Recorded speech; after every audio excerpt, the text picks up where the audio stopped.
Avtomobil sevərsənsə elektrikar almamalısan.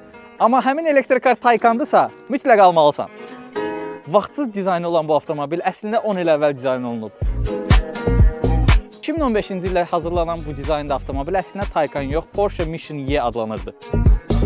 Sonra isə türk köklərimizdən gələn gənc ruhlu at mənalı Taycan adını aldı.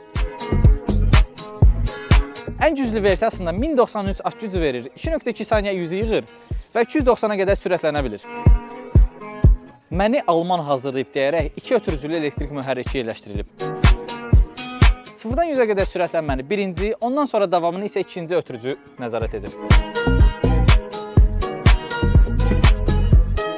Taycan materialları ilə Porsche keyfiyyətini göstərən, ekranları isə elektrik olduğunu göstərən bir interyerə sahibdir. Porsche ənənəsinə uyğun olaraq soldakı düymə ilə maşını xodduyur. Sağdakı bu qəribə şeylə isə D-yə atıb qabağa gedə bilirik.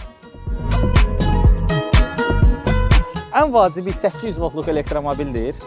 270 kW şarj stansiyası tapsaz, 20 dəqiqə 80% yığıb 500 km yol gedə bilərsiniz. Burada da maksimum çantanızı qoya biləcəyiniz bagaj var. O da ancaq qızlar üçün yəqin ki. İdman sumkası girməz.